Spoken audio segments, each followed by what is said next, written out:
everybody, welcome back to my channel. Please hit that subscribe button if you are new and hit that notification bell. Today I am going to show you how to make these lovely washcloths. We are going to be making this solid brown one today. They are corner to corner, so let's go ahead and check out the materials needed to make these amazing washcloths. Okay guys, so the materials needed today to make this washcloth is some Lamia bamboo yarn. This is a 3-weight yarn, so any 3-weight yarn will work for this project. Bamboo or cotton is the preferred material. So I'm using a D 3.25 millimeter crochet hook, and you will also need a pair of scissors. So let's go ahead and get started. Okay, so to begin, we are going to be working this in a corner to corner fashion. So we are going to start with a slip knot and a chain of 6. So let's go ahead. Let's do 1, 2, 3, 4, 5, and 6. So from this bottom, I'm going to count up 3 stitches, 1, 2, and 3.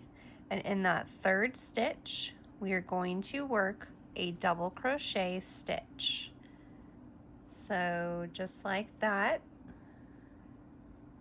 Into the next 2 chains, we will work a double crochet into each of those.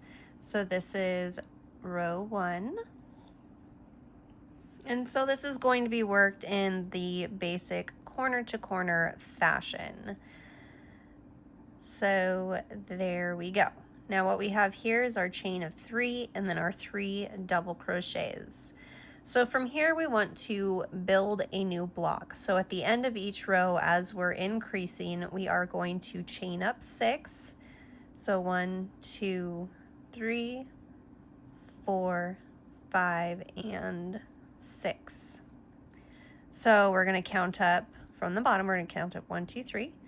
Okay, so into the 4th chain from the hook, or the 3rd chain up, we are going to do a double crochet into that stitch and 1 double crochet into the next 2 chains.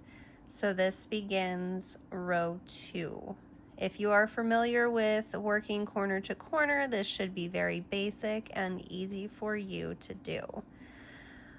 And if you have not, well then you're here to learn. So as you see, we have a double crochet here in this box, and there's 3, and here's our chain of 3. So we are going to turn our work this way, okay, to where our tail end is pointed towards the right side. And into that chain 3 space right here, we are just going to make a slip stitch. So we're going to pull through the yarn on our hook, okay? And so here's this box that we just made. Here's the box from the first row. So now we are going to chain up 3, 1, 2, and 3. And we are going to double crochet 3 more times into that same space. So 1, 2, and here is 3. Okay guys, so this is what it looks like after we have done our 2nd row. So here's the box from our 1st row, and here's the 2 box from round 2. So as we move on to row 3, we will have 3 boxes. When we move on to row 4, we will have 4 boxes. So I'm going to go ahead and show you how to build up again. We are going to be doing a total of 15 rows, so we will have 15 boxes in total before we start decreasing.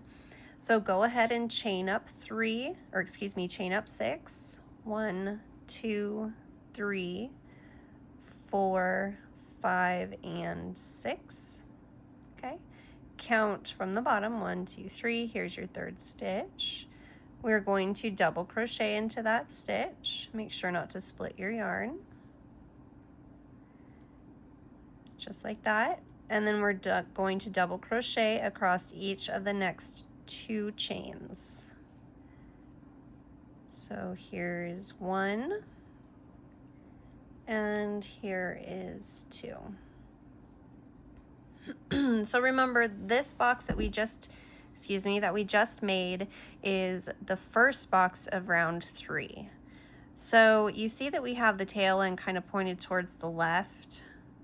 Well, we want to turn our work so that it's pointing more towards the right side of us, because we want to work into the next chain 3 space here and then the chain 3 space at the end. So what we're going to do is put in our hook and make a slip stitch, chain up 3, 2 and 3, and we're going to work 3 more double crochets into that space.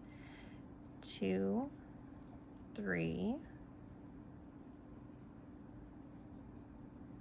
and 4. So there's box 2 of round 3. So now we are going to slip stitch into the next chain 3 space of the following box. Slip stitch, chain up 3, because remember we need to work a box here before we increase for row 4. So into that same space we're going to work 3 double crochets. So 1, 2 and 3. Each of these boxes will have 3 double crochets and a chain 3 space. So remember, every time we are working into the chain 3 space. So for round 3 we have 1, 2 and 3 boxes. I will show you how to build one more time, and then if you guys get confused, go ahead, rewind this video and watch how to continue to make these boxes. So now moving on to row 4, we are going to chain up 6, 3, 4, 5 and 6, and just like we've been doing, we are going to work 3 double crochets along that chain. There's, oops, I went into the wrong stitch there. So 1, 2, next one over, right there, okay. So there's 1, 2, and 3.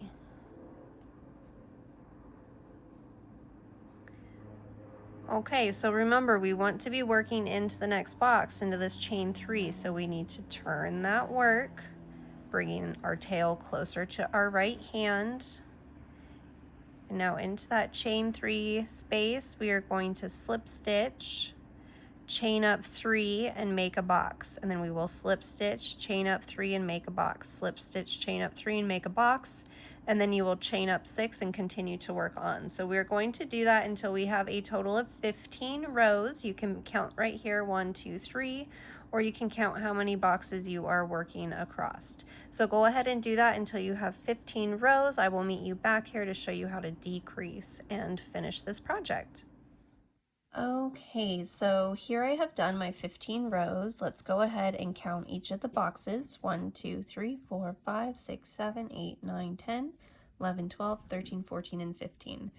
So I finished off here at the corner. Now normally we would chain up 6 and turn, but since we are going to decrease, we are not going to chain up 6.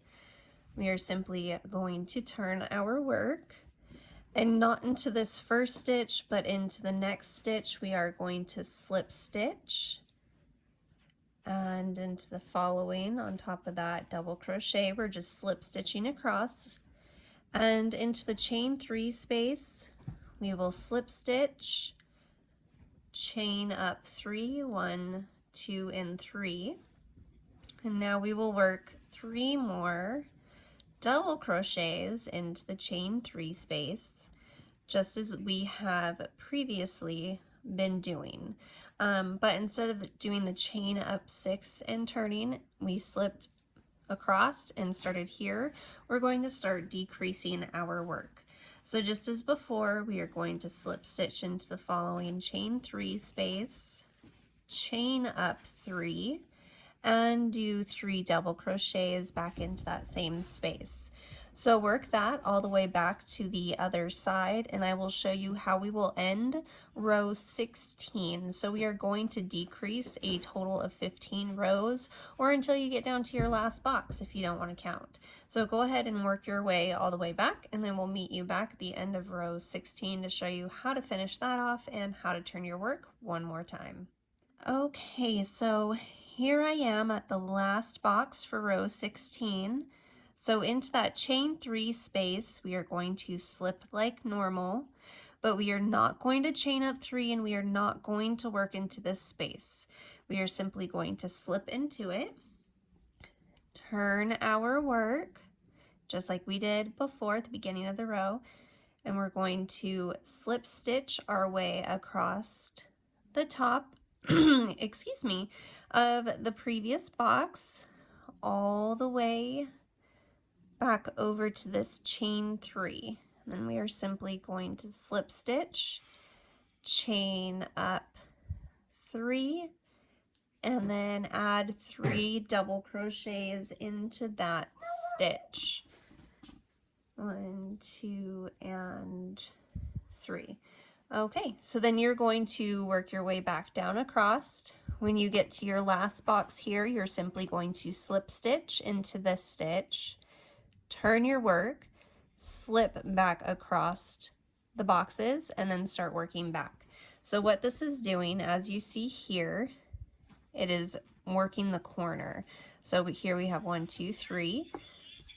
So this is going to start going across this way as we start working. Okay, so just continue to work your decrease rows for your corner to corner until you get down to your last box, and I will meet you back here. If you have to rewind and watch how we start the row and how we end the row, how we just did, feel free to rewind the video. Please leave me a comment down below if this was not clear enough to understand, but I'm hoping that it makes sense. So I will meet you back here when we get to the end of our decrease rows.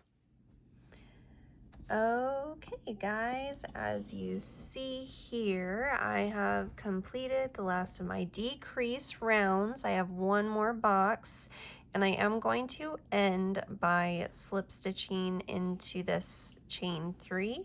As you see, that's my last corner bit. And I'm going to just go into another spot, slip stitch, chain up 1, and I'm going to grab my scissors, leaving a little bit of a tail to sew in, just like that. And then I like to tie an extra loop, just like this. Make sure it's tight, and then just go ahead and fasten in your ends. And there you go, you have this beautiful corner to corner washcloth. Now if you wanted to make a blanket or something, you would just continue increasing until you had the amount of stitches that you wanted, and then you would start decreasing. Okay, so here's another one I did that I put a T in the middle. You can faintly see it, but it is the same corner to corner size for the washcloth. So I hope you guys enjoyed today's video. Please make sure to give it a thumbs up, hit that subscribe button and the notification bell so you get notified when I release new tutorials and yarn giveaways. Thank you so much and have a great day.